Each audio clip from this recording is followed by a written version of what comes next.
ራሳችሁ እንግሊዘኛ እንዴት ማስተማር እንዳለባችሁ በዛሬ ቪዲዮ የምነግራችሁ ይሆናል። ብዙ ሰዎች እናንተን ሲመክሯችሁ ቪዲዮን ተመልከቱ፣ ፖድካስት አድምጡ፣ እንዲህ አድርጉ፣ ቤት ውስጥ ሆናችሁ ፕራክቲካል ነገሮችን ፈጽሙ የሚሏቸው ሰዎች ሊኖሩ ይችላሉ። ግን በትክክል ስቴፖቹን ወይም መሄድ ያለባችሁ መያዝ ያለባችሁን ስቴፖች አይገልጹም ወይም ደግሞ አይናገሩም። በዛሬ ቪዲዮ እኔ 5 ተግባራዊ እርምጃዎች ወይም ስቴፕስ የምነግራችሁ ይሆናል። እነዚህን እርግጠኛ ሆኜ የምነግራችሁ በትክክል ከተገበራችሁ፣ ልድገመው፣ በትክክል ከተገበራችሁ እርግጠኛ ሆኜ የምነግራችሁ ራሳችሁን እንግሊዘኛ ማስተማር ትችላላችሁ። ዝግጁ ናችሁ? እንቀጥል።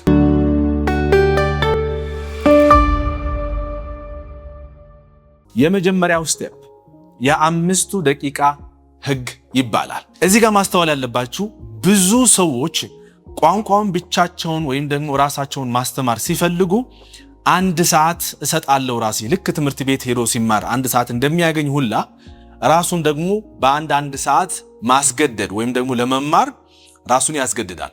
ይህ ተግባር ለአይምሯችሁ ምን ያደርገዋል መሰላችሁ? አይምሯችሁ ሁሉ ጊዜ ምቾታችሁን ነው የሚጠብቀው። ስለዚህ ምቾታችሁን እንዳይረበሽ ምን ያደርጋል? ልክ በዚህ ሰዓት ያን ነገር አልፊው የሆነ አስቸጋሪ የሆነውን ነገር በዚህ ሁኔታ ደግሞ እንግሊዘኛ ቋንቋው ማለት ነው ስለሚፈራ ወይም ደግሞ የናንተን ምቾት እንዳይረበሽ ስለሚፈልግ ልክ 1 ሰዓቱን ሲመጣ በሌላ ነገር ፍራስትሬት እንድትሆኑ ያደርጋችኋል። ወይም ደግሞ ድካም እንዲሰማችሁ፣ ህመም እንዲሰማችሁ ሊሆን ይችላል፣ ወይም የመሰልቸት ስሜት እንዲያጋጥማችሁ ያደርጋል። ስለዚህ እናንተ 1 ሰዓቷን የምትባለው ሴሽን ትታችሁ የ5 ደቂቃ ህግን ተከተሉ። እንዴት የሚለውን እስኪ ልንገራችሁ። ይሄ ዘዴ በሳይኮሎጂካል ተርሙ ኮግኒቲቭ አንከሪንግ ይባላል። ኮግኒቲቭ አንከሪንግ ራሱ ሳይኮሎጂካል ትሪኩ ምንድን ነው መሰላችሁ? ምናልባት መጽሐፉን ካላነበባችሁ መጽሐፉን እንድታነቡ በዚህ አጋጣሚ ነግራችኋለሁ። መጽሐፉ አቶሚክ ሃቢትስ ይባላል። እሱ መጽሐፍ ውስጥ ይህንን ነገር ተካቷል። ኤግዛክትሊ በዚህ ተርም ሳይሆን በሌላ ተርም ተቀምጧል። ምንድን ነው? አንድን ነገር ሃቢት ማድረግ አለብን ወይም ደግሞ ልማድ ማድረግ አለብን። ታዲያ ያንን ልማድ እንዲሆን ከፈለግን ከምንወዳቸው ነገሮች ጋር ማያያዝ ወይም ማጣመር ይጠበቅብናል። ይሄ የአእምሮ ወይም ስነ አእምሮ ጋር በተገናኘ ሳይኮሎጂካል ዘዴ ነው። ምን ማለት ነው? አሁን ለምሳሌ እናንተ ጧት የምታደርጓቸውና ማድረጋችሁ የማይቀር ነገር ወይም ደግሞ ልማድ የሆኑ ነገሮች ከቋንቋ ወይም ከዚሁ ከእንግሊዝኛ ቋንቋ ጋር አገናኝታችሁ ማድረግ ይጠበቅባቸዋል። ለምሳሌ ጥርሳችሁ በምትበሩሹበት ሰዓት ላይ መቼም ጥርስ መቦረሽ ማለት ልማድ ነው አይደለም? በዛችሁ ወቅት ላይ ማድረግ የሚችሉት ነገር ምንድነው? በውስጥ ከራሳችሁ ጋር ንግግር ማድረግ። አሁን እንግዲህ እንዳልኳችሁ 5 ደቂቃ ብቻ ነው የምፈልገው። በቀናችሁ ውስጥ 5 ደቂቃ ብቻ መስጠት ነው። ከዛ በላይ አይጠበቅባችሁም። ለምን? ልማድ ማድረግ አለባችሁ። ልማድ መሆን ከተፈለገ ደግሞ በትንሹ መጀመር አለባችሁ። ስለዚህ የመጀመሪያው 1 ደቂቃ ከራሳችሁ ጋር ማውራት፣ ሞኖሎግ ማድረግ ወይም ደግሞ ዳያሎግ ማለት እንዲባረግ ወይም ደግሞ በዕለት ተዕለት ህይወታችሁ ውስጥ ያጋጥሟችሁ ነገሮች በዛች 1 ደቂቃ ውስጥ ለራሳችሁ በእንግሊዘኛ መናገር። 1 ሁለተኛው ደግሞ ቡና በሚሰሩበት ሰዓት ላይ ቡና ጠጣላችሁ ብዬ አስባለሁ። ካልጠጣችሁም ሌላ ነገር ጠጣላችሁ። ያ ነገር እስኪፈላ ድረስ ወይም ደግሞ እስኪዘጋጅ ድረስ 2 ደቂቃ ብቻ ፖድካስት አዳምጡ። 2 ደቂቃ ብቻ ፖድካስትን አዳምጡ። በሶስተኛ ደረጃ ደግሞ የቀሩት ልክ የሆነ ቦታ ላይ ትራንስፖርቴሽን የጠበቃችሁ ከሆነ ወይም ትራንስፖርቴሽን ውስጥ ከሆናችሁ ደግሞ እዛ በኤንቫይሮንመንቱ ውስጥ ወይም ደግሞ በከባቢው ውስጥ ያሉት ነገሮች በእንግሊዘኛ ቃላት ስማቸውን ወይም ስያሜያቸውን ማወቅ ሞክሩ። ካላወቃችሁ ያኔ መፈለግ ማለት ነው። ስለዚህ 5 ደቂቃ ብቻ በቀን በመስጠት በ5 ደቂቃ የጀመራችሁትን ልማድ ቀስ በቀስ ምን እያደረገ ነው? 5 ደቂቃዎቹ ግን ከምን ጋር ነው? በዘልማድ በየቀኑ የምታደርጓቸው መቀየር የማትችሏቸው ልማዶች ናቸው። ሻይ መጠጣት አይቆምም። ጥርስ መቦረሽ አይቆምም። ትራንስፖርቴሽን መጠበቅ ደግሞ አይቆምም። ሁልጊዜ የሚከናወን ነገር ነው። በነዛ ነገሮች መሃል ነው ይህንን አዲሱ ልማድ አገናኝታችሁ ልማድ እንዲሆን የምታደርጉት ማለት ነው። ግን እንዳልኳችሁ በብዙ ደቂቃ አይደለም፣ 5 ደቂቃ ብቻ በቂ ነው። ይሄ የመጀመሪያው ስቴፕ ነው። ሁለተኛው ስቴፕ የቋንቋ ኩራት ለውጥ ይሰኛል። ምን ማለት ነው? ብዙ ሰው ልክ እንዴት ነው አሁን እናንተ በራሳችሁ ቋንቋ በሀገርኛ ቋንቋ አማርኛም በሉት ኦሮምኛም በሉት ሌላም ቋንቋ በምታወሩበት ሰዓት ላይ ኩራታችሁ ጥግ ድረስ ነው አይደለ?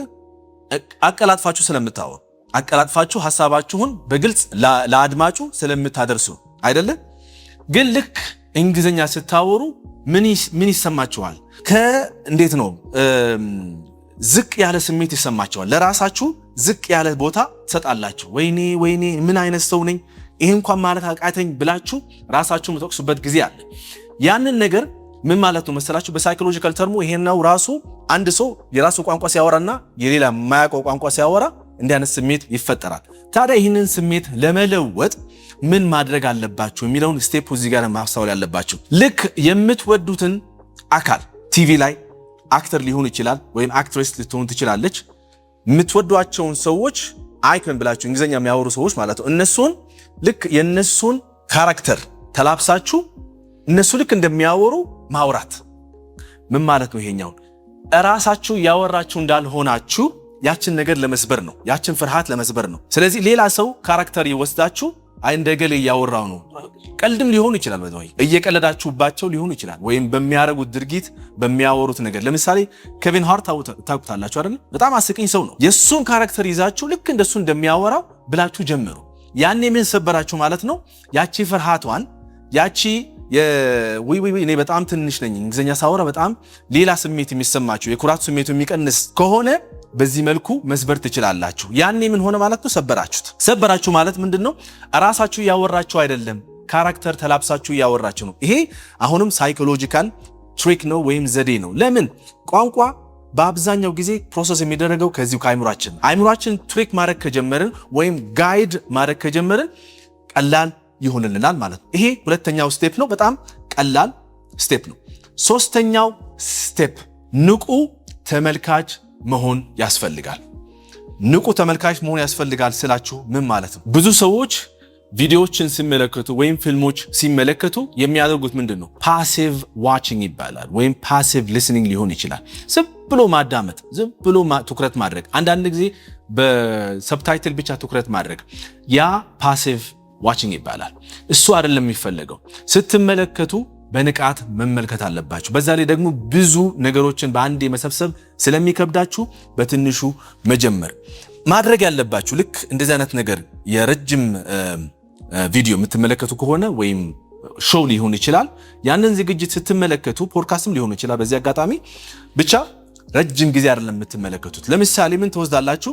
መጀመሪያ ወይም የሆነ ቦታ ላይ የተመቻችሁ ቦታ ላይ 2 ደቂቃ ብቻ የ2 ደቂቃ ሲን ብቻ ምረጡ። ሌላ አይደለም። 2 ደቂቃ ሲን ብቻ መርጣችሁ ከዛ 2 ደቂቃ ውስጥ የመጀመሪያው 10 ሰከንድ ብቻ ምረጡ።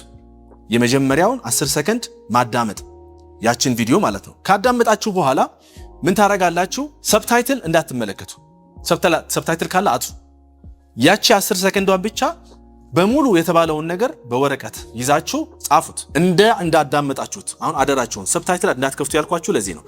እንዳዳመጣችሁት እነሱ ያሉትን ነገር ፈጥኖ ሊያወሩ ይችላሉ።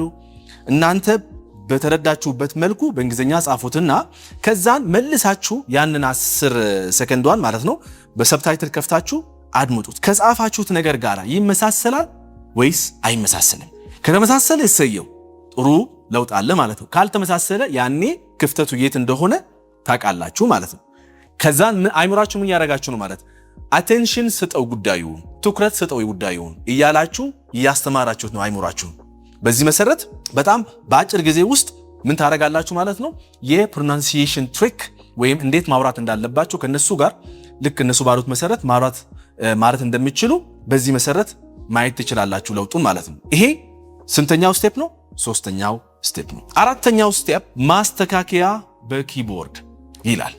ማስተካከያ በኪቦርድ ማለት ነው። አሁን እዚህ ጋር ትንሽ ግራም ያጋባ ነገር ሊያጋጥማችሁ ይችላል። ብዙ ሰው ሳወራ የሚያስተካክልልኝ ሰው የለም፣ ትክክል ነኝ አይደለሁም ብዬ ስለማላቅ ትክክል ይሁን አይሁን አላቅ። ግን እርግጠኛ ሆኜ የምነግራችሁ አብዛኛው ሰው እንግሊዝኛ ሲያወራ ስህተት እንዳለበት ያስተውላል፣ ያውቃል፣ ይሰማዋል። እንዴት ስህተት የት እንደሆነ የማያውቀው እንጂ ስህተት እንዳለ ይረዳል። በተለይ ለምን ቋንቋውን ኦልሬዲ ስለኖርንበት ወይም ስለተማርነው የሆነ ቦታ ላይ ስናወራ ወይ ይሄ ነገር ትክክል አይደለም ወይም ደግሞ ይሰማናል፣ ግን እንቀጥላለን ወሬያችን። አንዳንዱ ጭራሽ ወሬውን አቁሞ በቃ ወደ አማርኛ ይሸሻል ማለት ነው። ይሄ እንዴት ማድረግ አለባችሁ መሰላችሁ? ቀላል ነው። ስልካችሁ ላይ አሁን በአብዛኛው ሰው ስማርትፎን አለው። 2 አማራጮች አላችሁ። አንደኛው አማራጭ ኤአይ ነው ቀላሉ። ሁለተኛው አማራጭ ደግሞ በስልካችሁ አማካኝነት ቴክስት የምታረጉበት ጊዜ አለ አይደለ? ቴክስት የምታረጉበት እዛው ላይ የኦዲዮ ቱ ቴክስት የሚላለች ወይም ደግሞ ድምጻችሁ ወደ ቴክስት የሚለወጥበት አካሆን አለ።